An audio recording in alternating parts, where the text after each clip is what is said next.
أعوذ بالله من الشيطان الرجيم. بسم الله الرحمن الرحيم. سبحانك لا علم لنا إلا ما علمتنا إنك أنت العليم الحكيم. اللهم صل على محمد وعلى آل محمد كما صليت على إبراهيم وعلى آل إبراهيم إنك حميد مجيد. اللهم بارك على محمد وعلى آل محمد كما باركت على إبراهيم وعلى آل إبراهيم إنك حميد مجيد.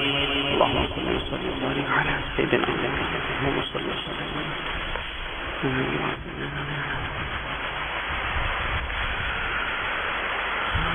سورۃ البقرہ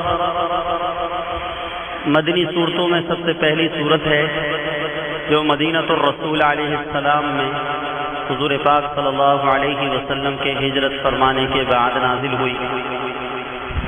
حضرت اما عائشہ صدیقہ طاہرہ مطہرہ حمیرہ عفیفہ رضی اللہ عنہا فرماتی ہیں کہ سورۃ البقرہ جب نازل ہوئی تو اس وقت میں جناب رسول اللہ صلی اللہ علیہ وسلم کے پاس تھی.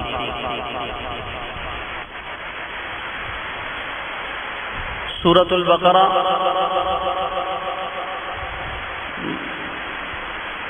قرآن مجید کی سب سے مطول سورت ہے.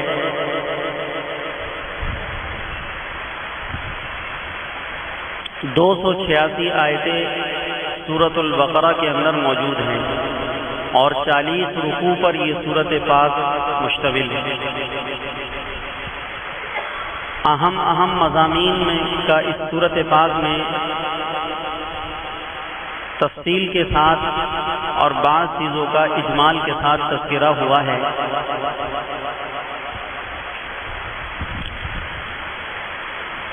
انوارات کے اعتبار سے یہ سورت اپنی مثال آپ ہے. حضور کے ایک صحابی ہیں، ان کا نام حضرت اسید بن حضیر ہے رضی اللہ تعالی عنہ. فرماتے ہیں کہ ایک رات عشاء کی نماز سے فارغ ہو کر میں نے رات میں نفل نماز کی نیت باندھی اور میں نے نفل نماز میں سورۃ البقرہ کی تلاوت کرنا شروع کر دی.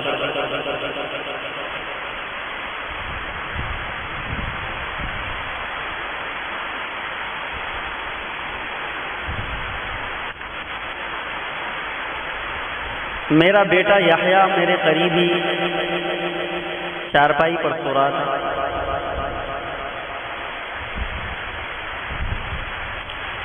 اور میری سواری کا جانور گھوڑا وہ اسی چارپائی سے بندھا ہوا تھا، اس کے قریب بندھا ہوا تھا. دوران نماز آسمان پر ایک تیز قسم کی روشنی ظاہر ہوئی اور اس روشنی کی اتنی چمک تھی کہ میرا پورا گھر روشن ہو گیا. اور وہ جانور جو میرے قریب بندھا ہوا تھا وہ اس روشنی کے خوف سے بدکنے لگا، اچھلنے لگا.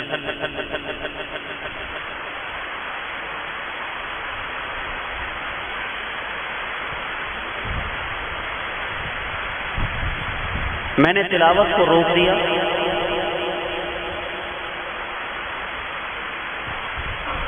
پھر تھوڑی دیر کے بعد تلاوت کو جاری کیا، شروع کیا تو پھر دوبارہ وہ روشنی تیز ہو گئی اور میرا گھوڑا پھر بدکنے لگا. 2-3 بار ایسے ہوا. مجھے خطرہ ہوا اس بات کا کہ کہیں میرا یہ گھوڑا بدک کر میرے بیٹے یحییٰ کی جان کو نقصان نہ پہنچا دے، اس لیے میں نے نماز کو مختصر کر کے ختم کر دیا. اور جب میں نے نماز کو ختم کیا تو آسمان کی طرف جب میں نے نگاہ اٹھا کر دیکھا تو اندھیری رات کے اندر ایک تیز روشنی میرے گھر کے اوپر موجود تھی. تھوڑی دیر کے بعد وہ روشنی ختم ہو گئی. میں خود بھی اس ماجرے سے پریشان تھا، گھبرایا ہوا تھا. صبح کا انتظار کرنے لگا. حضور پاک صلی اللہ علیہ وسلم کے آرام میں صحابہ مخل نہیں ہوا کرتے تھے، آداب سیکھ رکھے تھے. اس لیے ایسے نہیں کہ جس وقت میں بھی کوئی ضرورت کسی کو پیش آ گئی تو بس وہ دوڑا بھاگا وہاں پہنچا اور آپ صلی اللہ علیہ وسلم کے آرام کی پرواہ کیے بغیر اس نے حضور کو اپنا ماجرا سنا دیا، ایسا نہ تھا۔ انتظار کیا، صبح ہو گئی، فجر کی نماز میں نے جناب رسول اللہ صلی اللہ علیہ وسلم کو یہ پوری صورتحال بتائی۔ جب اس تمام کی تمام صورتحال سے میں نے رسول اللہ صلی اللہ علیہ وسلم کو آگاہ کیا تو آپ صلی اللہ علیہ وسلم نے پوچھا کہ تم رات میں نماز میں کون سی سورت تلاوت کر رہے ہو؟ انہوں نے کہا اللہ کے رسول علیہ السلام میں نماز کے اندر سورۃ البقرہ کی تلاوت کر رہا تھا۔ تو آپ صلی اللہ علیہ وسلم نے ارشاد فرمایا کہ جب تم نے سورۃ البقرہ کی تلاوت شروع کری تو اس سورۃ البقرہ کو سننے کے لیے آسمانوں سے فرشتوں کی ایک جماعت اتری تھی اور تمہارے قرآن کو بڑی دل لگی کے ساتھ توجہ کے ساتھ سن رہی تھی، اور وہ بلا شبہ ان فرشتوں کی نورانیت تھی جس سے تیرا گھر چمک رہا تھا۔ اور اے میرے صحابی، اگر تم اپنی تلاوت کو موقوف نہ کر دیتے، تلاوت کو مستقل جاری رکھتے، صبح تک قرآن پڑھتے رہتے، تو مدینہ منورہ کے تمام مسلمان آج کی صبح فرشتوں کی زیارت کر لیتے، نہ جاتے وہ فرشتے۔ اور مدینہ منورہ کے مسلمان آج تو فرشتوں کو اپنی آنکھوں سے دیکھ ہی لیتے، تیرے گھر پہ وہاں ہیں فرشتے۔ یہ بات آپ نے ارشاد فرمائی، اور اس کے بعد اللہ کے پاک پیارے پیغمبر علیہ الصلاۃ والسلام نے ارشاد فرمایا کہ اسید سورۃ البقرہ کا پڑھنا موقوف نہ کرو، سورۃ البقرہ کو اہتمام سے پڑھتے رہا کرو کہ اس سورۃ پاک کے سننے کے مشتاق ہیں فرشتے، گویا کہ آپ نے یہ فرمایا۔ تو اس سورۃ پاک کے انوارات بڑے عجیب ہیں۔ اللہ تعالیٰ اس طرح کا پڑھنا ہمیں بھی نصیب کر دے جس طرح حضرات صحابہ اکرام کو قرآن کا پڑھنا نصیب ہوا کہ فرشتوں کا سننا اور ان کا آنا دنیا والے دیکھا کرتے، جانوروں کو بھی نظر آ رہا ہے۔ اور آپ کی خبر کے بعد یہ بات یقینی طور پر کہی جا سکتی ہے کہ جب حضور نے فرما دیا کہ اگر تم تلاوت کو جاری رکھتے تو صبح مسلمان بھی ان فرشتوں کو دیکھ لیتے۔ ایسے اللہ رب العزت نے ان کی آنکھوں میں نورانیت اور انوارات پیدا فرمائے۔ ہم تو سارا قرآن پڑھ لیتے ہیں، پڑھا لیتے ہیں، سارا قرآن سن لیتے ہیں، سارا قرآن سنا لیتے ہیں، لیکن پورے قرآن کے سننے اور سنانے کے درمیان میں کبھی بھی کسی وقت اس کا ہم پر یہ احساس نہیں گزرتا کہ ہمارے اس قرآن کو سننے کے لیے فرشتے جمع ہیں اور فرشتے آ گئے، اس لیے کہ ہمارا پڑھنا عام طور پر جھوٹی زبانوں سے، ہمارا پڑھنا عام طور پر نفاق والی زبانوں سے، ہمارا پڑھنا عام طور پر گناہگار زبانوں سے، اور ہمارے پڑھنے میں دراصل تدبر بھی نہیں ہے۔ اس وجہ سے ہمیں قرآن کے سننے اور پڑھنے میں مزہ بھی نہیں آتا۔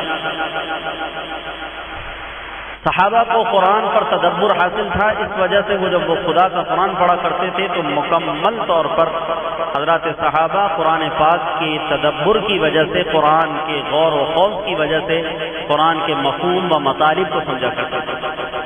چلو بھائی، ہم آدمی ہیں، ہم قرآن پاک کو تدبر کے ساتھ اس طرح تو نہیں پڑھ سکتے جس طرح اہل عرب پڑھتے ہیں، لیکن ہم قرآن کو سیکھ کر کم از کم ان کی طرح تدبر کی نقالی تو کر سکتے ہیں۔ اس لیے قرآن کے درس دیے جاتے ہیں، قرآن کے ترجموں کو سیکھنے کی دعوت دی جاتی ہے، قرآن پاک کی آیات کو یاد کرنا اور اس کو سیکھنے کا شوق و ذوق دلایا جاتا ہے۔ تو سورۃ البقرہ فضائل کے اعتبار سے نہایت ہی عجیب ترین سورت ہے۔ اس سورت پاک کی عظمتوں کا ایک اپنا عالم ہے۔ سورۃ البقرہ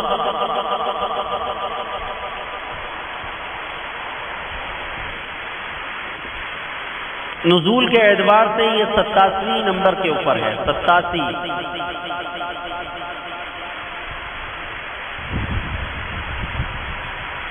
تو اللہ تعالیٰ نے سورت پاک کے اندر سب سے پہلے جس بات کے ساتھ ابتدا فرمائی ہے وہ بات رفعت شان قرآن مجید ہے۔ الف لام میم یہ حروف مقطعات ہے۔ عربی زبان کے اندر ان حروف کو اور ان جیسے دوسرے حروفوں کو حروف مقطعات کہا جاتا ہے۔ الف لام میم، اسی طرح الف لام میم را، اسی طرح الف لام را، اسی طرح کاف ہا یا عین صاد، حامیم حامیم عین سین قاف، یاسین طہ قاف نون، یہ حروف مقطعات کہلاتے ہیں۔ قرآن پاک میں 114 صورتیں ہیں اور ان 114 صورتوں میں سے 29 صورتوں کے شروع میں حروف مقطعات آئے ہیں۔ قرآن پاک کے اندر 114 کل صورتیں ہیں اور ان 114 صورتوں میں سے 29 صورتوں کے شروع میں حروف مقطعات ذکر کیے گئے ہیں۔ الف لام میم را، الف لام میم، جیسے یہاں پر ہے یہ کل 6 صورتوں کی ابتدا میں آئے ہیں۔ اس طرح کے حروف کل 6 صورتوں کی ابتدا میں آئے ہیں اور الف لام را کل 5 صورتوں کی ابتدا میں آئے۔ حامیم یہ کل 7 صورتوں کی ابتدا میں آئے ہیں۔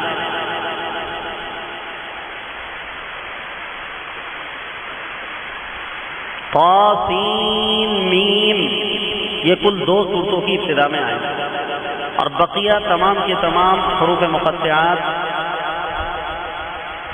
ایک ایک صورت کی ابتدا میں آئے ہیں۔ اس طرح قرآن پاک کی 114 صورتوں میں سے کل 29 صورتیں ایسی ہیں جن کی ابتدا میں حروف مقطعات ہیں۔ حروف مقطعات کن کو کہا جاتا ہے یہ بحث صرف یہیں پر سمجھ لینا ہے، آگے اور تمام صورتوں میں جب یہ حروف آئیں گے تو یہ بحث دوبارہ نہیں ذکر کی جائے گی، اس لیے اس کو یہیں سمجھ لینا کافی ہے۔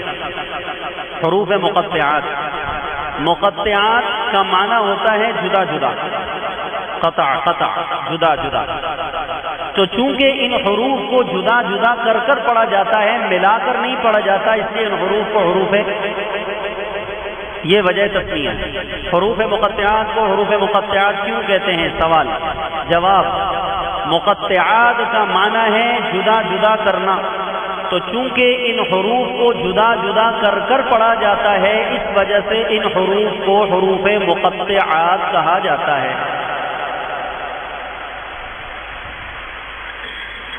قطع قطع کر کے پڑھتے، توڑ توڑ کے، جدا جدا کر کے۔ اب دیکھیے یہ لکھے ہوئے ہیں جڑے ہوئے، لیکن ہم اس کو کیسے پڑھتے ہیں؟ الف، پھر کیا پڑھتے ہیں؟ لام، پھر کیا پڑھ رہے ہیں؟ میم۔ حالانکہ جس طرح یہ لکھے ہوئے ہیں اگر اس کو عربی کے قاعدے کے مطابق پڑھا جائے تو اس کو پڑھنا چاہیے علم، جیسا کہ وہاں پر ہے سورہ فیل کی ابتدا میں، وہاں بھی الف لام میم ہے لیکن وہاں کیسے پڑھتے ہیں؟ علم تر کیف، علم تر کیف، تو وہاں تینوں کو کیا کر دیتے ہیں؟ ملا دیتے ہیں، جوڑ کر پڑھتے ہیں۔ اس لیے علم تر کیف کے شروع میں جو الف اور لام اور میم ہے وہ حروف مقطعات میں سے نہیں ہے، اس لیے وہاں پر اس کو جوڑ کر پڑھا جا رہا ہے۔ سورۃ البقرہ کی ابتدا کے اندر جو الف لام اور میم ہے یہ حروف مقطعات میں سے ہیں، لہذا اس کو ہم توڑ توڑ کر پڑھ رہے ہیں۔ الف لام میم، اس کو ہم نے جدا کر دیا اور جب وہاں پڑھا تو وہاں پڑھا علم تر کیف، علم،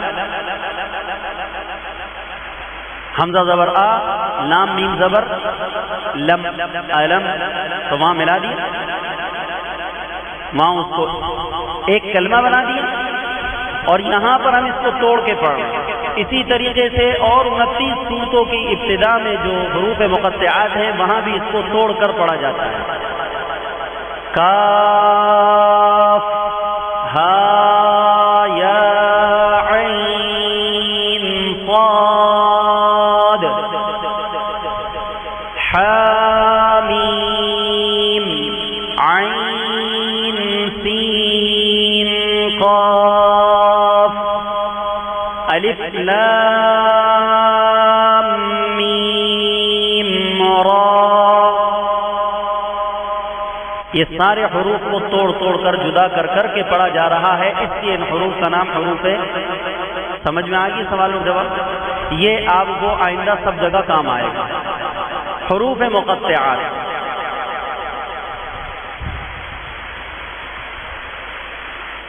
قرآن کی ابتدا سورۃ البقرہ کی ابتدا حروف مقطعات سے ہو رہی ہے.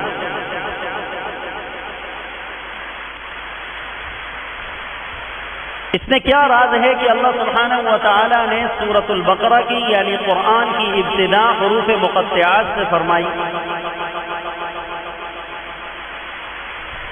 یعنی ایسے حروف ابتدا میں ذکر کر دیے جس کا نہ معنی معلوم اور نہ اس کی مراد معلوم. ہم نہ اس کے معنی کو جانتے ہیں اور نہ اس کی مراد پر ہم مطلع ہیں. اس کی مراد کیا ہے ہمارے علم میں نہیں، اس کا معنی کیا ہے ہمارے علم کے اندر نہیں. حروف مقطعات کا نہ معنی معلوم ہے نہ اس کی مراد معلوم ہے. اور یہی صحیح ترین مذہب ہے جمہور علماء کا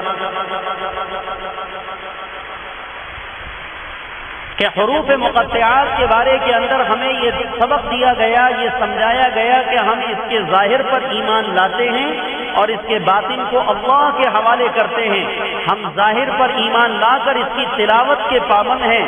جہاں تک اس کے معانی و مطالب و اسرار و رموز اور اس کے اندر کی جو باریکیاں ہیں اس کا تعلق ہے تو اس کے متعلق ہمارا یہ عقیدہ اور ایمان ہے کہ اس میں سے کوئی چیز بھی ہمارے علم میں نہیں ہے، کچھ بھی نہیں پتا ہمیں.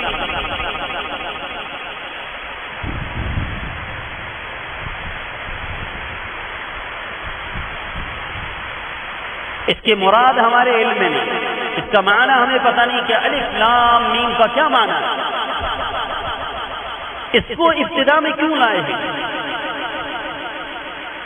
تو علماء مفسرین نے لکھا ہے کہ انسان کو اس بات کا ادب سکھانا مقصود تھا اور اس بات کا احساس دلانا مقصود تھا کہ انسان قرآن پاک کو شروع کرنے سے پہلے اپنی جہالت کا اعتراف کرے کہ خدا مجھے کچھ نہیں آتا تیرے بتائے بغیر. اگر تو نہ بتا دے تو مجھے یہ ادب تعلیم کا ہے کہ انسان جب استاد کے پاس بیٹھے تو اس عقیدے کے ساتھ اور اس ادب کے ساتھ بیٹھے کہ مجھے کچھ نہیں آتا، مجھے کچھ نہیں پتا، میں کسی چیز کا جاننے والا نہیں. اپنی جہالت کا اعتراف کر کر جب انسان بیٹھے گا تو اللہ تعالیٰ علوم اس کے اوپر فیضان فرما دیں گے. تو سب سے پہلے سورۃ البقرہ یعنی قرآن کی ابتدا میں حروف مقطعات ایسے حروف کو ذکر کر دیا گیا جس کا نہ معنی پتہ، نہ مطلب پتہ، نہ اس کے اسرار پتہ، نہ اس کی باریکیوں کے بارے میں علم، نہ اس کی مراد کا پتہ ہے، نہ مطلب کا پتہ ہے، نہ تشریح کا پتہ ہے. اور کہا جا رہا ہے کہ پڑھنے والے قاری سب سے پہلے ایسی چیز سے ابتدا کر جس کا نہ معنی تجھے پتہ، نہ مطلب و مراد تجھے پتہ. گویا کہ تو اس کی تلاوت کر کر اس بات کا اعتراف کر کے اللہ میں جاہل ہوں، مجھے کچھ نہیں آتا. پہلے اپنی جہالت کا اقرار کریں ہمیں کچھ نہیں آتا. اور صحیح تر بات بھی یہی ہے کہ ہمیں کچھ نہیں آتا. صحیح تر بات بھی یہی ہے. یہ کوئی تصنع نہیں ہے، یہ کوئی بناوٹی نہیں ہے، بلکہ حقیقت یہ ہے کہ ہمیں کچھ نہیں آتا. اللہ سبحانہ و تعالیٰ نے جو کچھ آتا ہے اللہ کے بتانے سے سمجھانے سے آتا ہے، ہمیں کچھ نہیں پتا. تو الف لام میم حروف مقطعات کو ابتدا میں لایا گیا اور ایسے حروف جس کے معنی کی خبر نہیں، مطالب کی خبر نہیں، اس کو ابتدائے قرآن میں لانے سے غرض بندے کو یہ تعلیم و ادب سکھانا مقصود تھا کہ قرآن کو شروع کرنے سے پہلے اپنی جہالت کا اعتراف کر. اس کے بعد جب تو قرآن میں مشغول ہوگا تو اللہ تجھ پر رحم کھا کر اللہ آسمانی علوم، کتابوں کے علوم، نبوت والے علوم، اور اللہ تعالیٰ ایسے علوم کا فیضان تیرے سینے پر جاری کرے گا کہ جس کے بارے کے اندر تجھے پتہ تک نہیں ہے کہ اللہ تجھے کتنے علم عطا کرنے والا ہے، لیکن پہلے اپنی جہالت کا اعتراف کر۔ تو الف لام میم پڑھ کر ہم نے اپنی جہالت کا اللہ میاں کے سامنے، اللہ تعالیٰ کے سامنے ہم نے اعتراف کر لیا کہ مولا ہمیں نہیں پتہ۔ اس کے معنی کیا ہے اللہ پاک؟ بعض حضرات نے حروف مقطعات کا معنی کرنے کی کوشش کی ہے، اگرچہ وہ قول مرجوح ہے، راجح قول نہیں ہے، لیکن ایک تسہیل کے لیے انسان کے ذہن میں اشکال جو پیدا ہوتا ہے، اس اشکال کو رفع کرنے کے لیے اس کا معنی کرنے کی کوشش کی۔ انہوں نے یہ کہا کہ الف سے مراد اللہ ہے، لام سے مراد جبرائیل ہے، اور میم سے مراد محمد علیہ السلام۔ الف سے مراد اللہ، لام سے مراد جبرائیل، اور میم سے مراد محمد علیہ السلام۔ گویا کہ اس کا ترجمہ یہ ہے کہ اللہ نزل القرآن علی محمد بواسطہ جبریل علیہ السلام۔ اللہ سبحانہ و تعالیٰ نے قرآن کو نازل کیا، نازل کرنے والے قرآن کے کون؟ اللہ، بواسطہ جبرائیل کے واسطے سے قرآن نازل ہوا، علی محمد صلی اللہ تبارک و تعالی علیہ وسلم۔ اللہ نے قرآن کو اتارا جبرائیل کے واسطے سے محمد علیہ السلام پر۔ یہ معنی ہے الف لام میم کا۔ الف سے مراد اللہ ہے، لام سے مراد جبرائیل ہے، اور میم سے مراد محمد صلی اللہ علیہ وسلم۔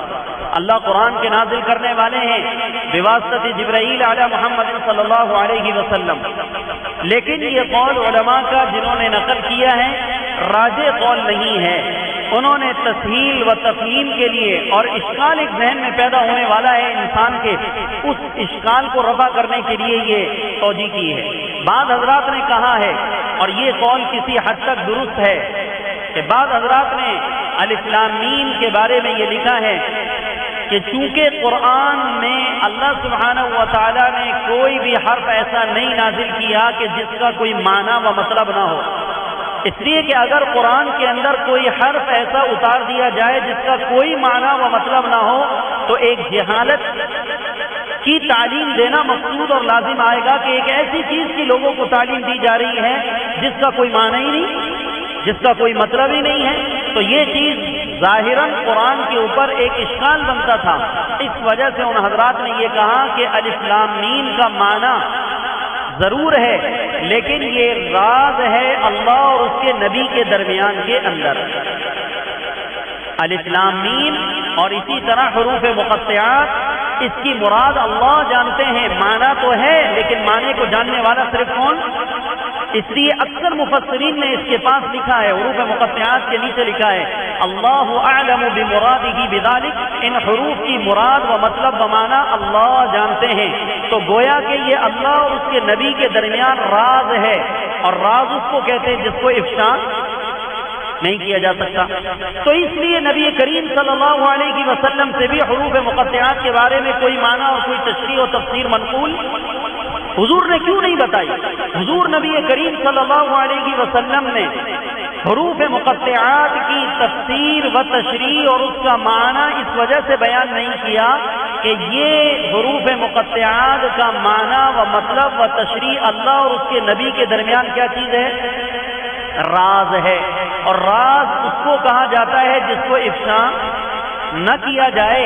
تو اس وجہ سے پیارے نبی علیہ السلام سے حروف مقطعات کے بارے میں کوئی معنی اور کوئی تشریح اس کی منقول نہیں۔ تو معنی تو ہے، لیکن معنی اللہ اور نبی کے درمیان آپس میں راز ہے، اور راز کس کو کہتے ہیں؟ جس کو افشا، اس لیے حضور نے اس کو بتایا۔ لیکن بقیہ امت کے لیے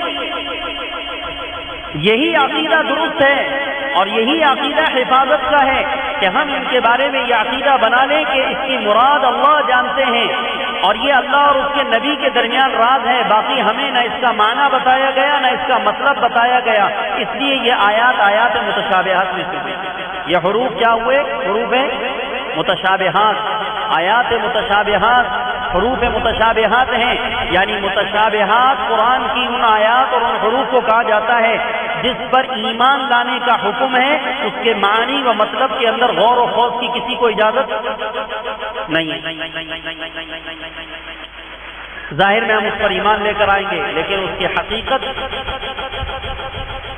میں پڑھنا اور اس کی حقیقت کو کریدنا یہ مسلمان کے لیے جائز نہیں ہے۔ جیسا کہ مثلا قرآن پاک میں ایسی بہت ساری آیتیں آپ کو آئیں گی، ملیں گی جو آیات متشابہات میں سے، جیسا کہ کہا گیا الرحمن علی العرش استوى، رحمان کہاں پر ہے؟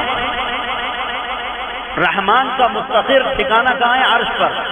تو اب ہم اگر اس کے معانی کے ساتھ اس کے مطلب کے اندر غور و خوض کریں گے تو اللہ کے لیے ایک جہت ثابت ہو جائے گی کہ اللہ عرش پر ہے، یعنی آسمانوں پر ہے، حالانکہ یہ ظاہر کے اعتبار سے یہ معنی درست، اللہ تو ساری کائنات کے اندر ہے، کائنات کے ذرے ذرے میں اللہ موجود ہیں۔ اگر اللہ کے لیے کوئی جہت کو ہم ثابت کر لیں تو اللہ سبحانہ و تعالیٰ کے لیے کسی جہت میں ہونا لازم آ جائے گا۔ جب اللہ ایک جہت کے اندر مخصوص ہو گئے تو دوسری جہت میں اللہ کا نہ ہونا لازم آئے گا۔ ید اللہ فوق ایدیہم، اللہ کا ہاتھ ہے ان کے اوپر۔ حدیث میں آتا ہے ید اللہ علی الجماعت، جماعت پر کس کا ہاتھ؟ حالانکہ اللہ تعالیٰ ہاتھ سے پاک ہے۔ اللہ کے لیے ہاتھ کو ثابت کرنا گویا کہ جسم کو اور ذات کو، جسم کو ثابت کرنا، حالانکہ اللہ پاک کے نہ ہاتھ ہیں، نہ پیر ہیں، نہ آنکھیں ہیں، اللہ تعالیٰ کا کوئی جسم نہیں ہے۔ تو اب قرآن تو یہ کہتا ہے ید اللہ فوق ایدیہم، اللہ کا ہاتھ ان کے ہاتھ کے اوپر، ان کے اوپر اللہ کا ہاتھ، اور حدیث میں آیا کہ جماعت پر اللہ کا ہاتھ ہوا کرتا ہے۔ تو یہاں پر ہاتھ کا ترجمہ جو کیا گیا ہے وہ ظاہری معنی کے اعتبار سے کر دیا گیا، وگرنہ اس کی حقیقت اللہ کے علم کے اندر ہے کہ اللہ کے ہاتھ سے یہاں کیا مراد ہے۔ یہ آیات متشابہات میں تو قرآن میں جگہ جگہ ہمیں یہ ملے گا۔ تو حروف مقطعات جو ہیں ان کے بارے کے اندر یہ عقیدہ رکھیں کہ اس کی مراد و معنی اللہ جانتے ہیں، اور یہ اللہ اور اس کے نبی کے درمیان راز و نیاز کی چیزیں ہیں، آپس کا راز ہے، اور راز اس کو کہا جاتا ہے جس کو افشا نہیں کیا جا سکتا، لہذا عام مسلمان اس کے معنی و مطالب سے ناواقف ہیں۔ ہمیں صرف اس پر یہ عقیدہ رکھنا ہے کہ یہ اللہ کا قرآن ہے اور اس کے پڑھنے سے ہمیں نفع پہنچے گا، اس کے پڑھنے سے ہمیں۔ اب یہاں پر ایک سوال آیا، سوال یہ پیدا ہوتا ہے کہ آپ نے کہا کہ الف لام میم کے معنی و مطالب کو کوئی نہیں جانتا، اس کی مراد صرف اللہ جانتے ہیں۔ تو سوال یہ پیدا ہوتا ہے کہ اللہ تعالیٰ نے پھر ایسی چیز کو کیوں نازل کر دیا جس کا معنی و مطلب ہی نہیں پتا ہمیں؟ ایسی چیز کو اتارنے کا کوئی فائدہ کہ جس کا علم ہمارے پاس نہ ہو؟ ایسی چیز کے نزول کا کیا فائدہ ہے کہ جس کا علم ہمارے پاس نہیں ہے، جس کو ہم نہیں جانتے؟ اب یہ سوال پیدا ہو رہا ہے، اور یہ قرآن مجید کی 29 سورتوں کی ابتدا میں آنے والے حروف مقطعات پر یہ سوال آئے گا۔ ہر جگہ یہی جواب ہوگا جو اس وقت جواب یہاں دیا جا رہا ہے۔ سوال پیدا ہوتا ہے کہ ایسے آپ نے کہا کہ حروف مقطعات کا معنی و مطلب کوئی نہیں جانتا سوائے اللہ کے، اور یہ اللہ اور اس کے رسول کے درمیان راز ہے، لہذا اس کے معنی و مطلب کی فکر میں پڑھنا یہ ٹھیک اور جائز نہیں، بس اس کی تلاوت کرو۔ تو ایسے حروف کو نازل کرنے کا کیا فائدہ ہوا؟ اس کا معنی ہمیں نہیں بتایا گیا۔ جواب اس کا یہ ہے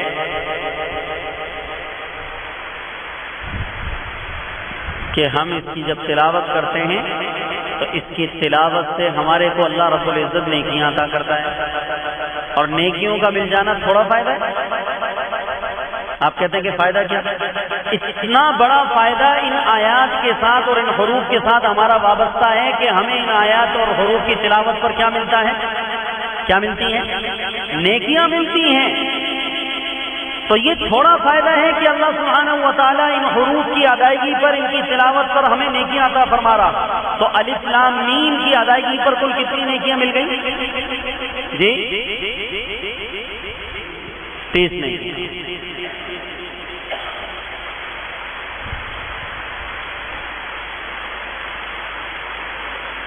ہم سے خطا ہوئی کہ ہم نے یہاں پر الف لام میم کے شروع میں 30 نیکیوں کا تصور کیا. یاد رکھیے کہ 30 نیکیاں نہیں ملتی بلکہ 90 نیکیاں ملتی. کتنی؟ الف لام میم کی تلاوت پر کتنی نیکیاں ہیں؟ اس لیے کہ ایک الف لام میم ہے الم تری کیف کے شروع میں، وہاں پر جو ہم الف اور لام اور میم کو ملا کر پڑھتے ہیں تو وہاں پر چونکہ حرف 3 ادا ہوئے اس لیے ہر حرف کے بدلے کم از کم 10 نیکیاں، تو وہاں پر کتنی نیکیاں ہیں؟ 30 ہیں. لیکن یہاں پر ہم نے حروف 3 ادا نہیں کیے بلکہ ہم نے یہاں پر کل 9 حروف ادا کیے ہیں، 9 حروف کی تلاوت کی. اس لیے کہ الف یہ ایک اسم ہے، اس میں کتنے حرف ہیں؟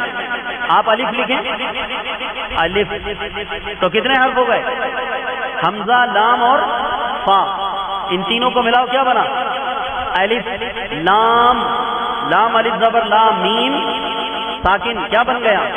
لام. کتنے حروف ہو گئے؟ لام ایک اسم ہے، اس کے اندر کل 3 حرف ہیں. میم، اب آپ لکھیں اس کو اپنے قلم سے، میم، میم یا اور اس کے بعد پھر. تو سورۃ البقرہ کی ابتدا کے اندر جو آپ نے حروف ادا کیے ہیں وہ کل 9 ہیں، اور 9 کو 10 سے ضرب دو تو کتنا بن جاتے ہیں؟ 90 بن جاتے ہیں. تو ان حروف کی ادائیگی پر جس کا معنی بھی ہمیں پتہ نہیں ہے، رب کریم اتنے کرم والے ہیں کہ ان 3 حروف کی ادائیگی پر جو کل 9 حروف بنتے ہیں ان کی ادائیگی پر اللہ 90 نیکیاں عطا کر رہا. تو ہم سائل کو یہ جواب دیتے ہیں کہ تو یہ کہتا ہے کہ ان حروف کی نزول کا کیا فائدہ ہے جس کا معنی ہمیں نہیں پتا. ہم کہتے ہیں یہ تھوڑا فائدہ ہے کہ جس کو اللہ تعالیٰ اتنے سی مختصر سے وقت میں 90 نیکیاں عطا کر. دیکھو یہ نقطہ یاد رکھنا، یہ بتانے سمجھانے کے اعتبار سے تھوڑا مشکل ہے لیکن اکثر لوگوں کو اس کا نہیں پتا، اور وہی بات پتا ہے جو آپ کی زبان سے ادا ہوئی ہے. آپ نے کہا الف لام میم پر 30 نیکیاں ملتی ہیں، کیونکہ اکثر فضائل اعمال کے پڑھے ہوئے لوگ بیٹھے ہیں.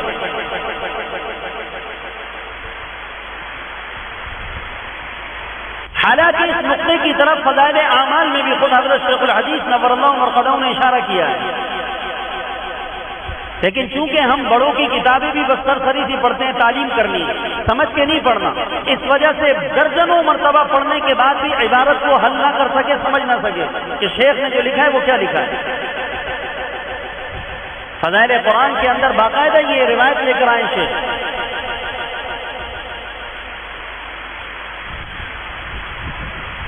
کہ الف لام میم سے مراد یا تو سورۃ البقرہ کا ابتدا مراد ہے یا الف لام میم سے مراد الم تری کیف کا ابتدا مراد ہے. اگر الم تری کیف کے ابتدا کے اندر جو الف لام ہے اگر وہ مراد ہے تو پھر تو 30 نیکیاں ہیں، اور اگر سورۃ البقرہ کی ابتدا میں جو الف لام ہے اگر یہ مراد ہے حضور کی اس حدیث سے کہ لا اقول الف لام میم حرف ولكن الف حرف ولام حرف ومیم حرف او كما قال علیہ الصلوۃ والسلام، کہ تم نے الف الگ ادا کیا ہے، لام علیحدہ ادا کیا ہے، میم تم نے علیحدہ ادا کیا ہے. تو اگر یہاں پر سورۃ البقرہ کے اندر الف لام میم کو آپ پڑھیں گے تو کل 9 حروف کا پڑھنا لازم آئے گا، اور ہر حرف کے بدلے میں 10 نیکیاں. تو اس طرح الف لام میم کی ادائیگی پر اللہ سبحانہ و تعالیٰ 90 نیکیاں عطا فرمائے. کتنا بڑا فائدہ ہے، اندازہ لگا لو. یہ کوئی تھوڑا فائدہ ہے. دوسرا جواب ہم سائل کو یہ دیتے ہیں جس نے یہ سوال کیا قرآن پر اعتراض کرتے ہوئے کہ جناب ایسے حروف کے نزول کا کیا فائدہ جس کا معنی ہمیں نہیں پتا.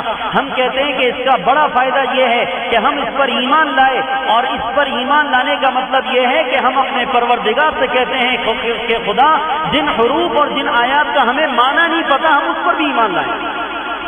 اس میں تو ہماری عبدیت اور تواضع اور جھلک رہی ہے. انسان کہتا ہے میں نہیں مانتا یہ بات اس لیے کہ مجھے سمجھ میں نہیں آ رہی.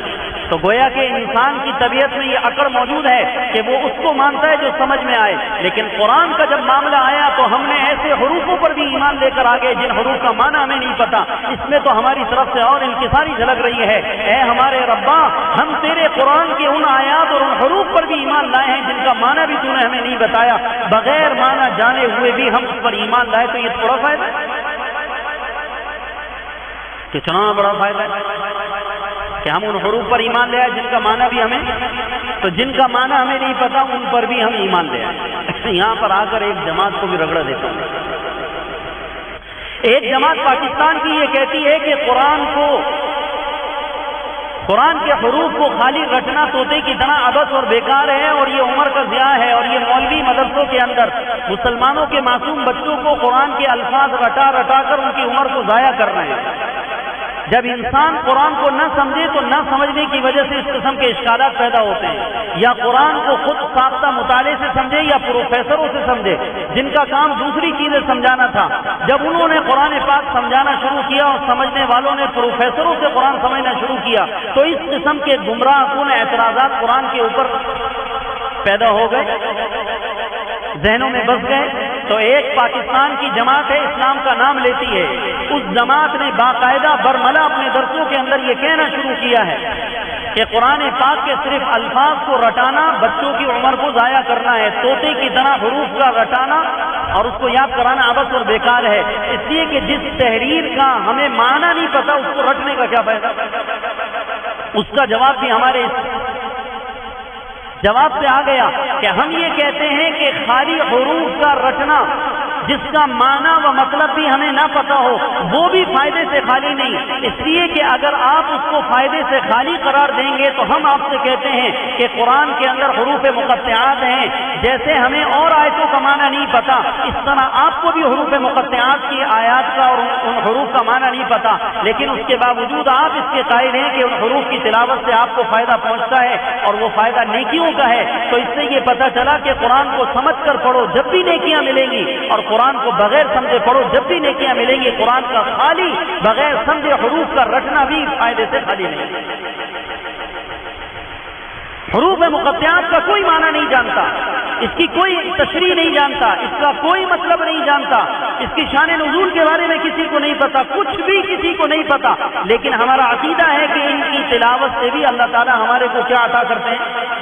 ڈھیر ساری نیکیاں عطا کرتے ہیں۔ اور قرآن پاک کے پڑھنے میں جہاں اور مقاصد ہیں وہاں پر ایک مقصد یہ بھی ہے کہ خدا عز و جل قرآن کی تلاوت سے ہمیں نیکیوں کا انبار عطا کر دے۔ تو بے شک ہمارے چھوٹے معصوم بچے جو قرآن کے الفاظ کو رٹ رہے ہیں اگرچہ یہ معانی و مطالب کو نہیں جانتے، لیکن اس کے باوجود بھی قرآن کی تلاوت کرنا اور اس کے الفاظ کو رٹنا بھی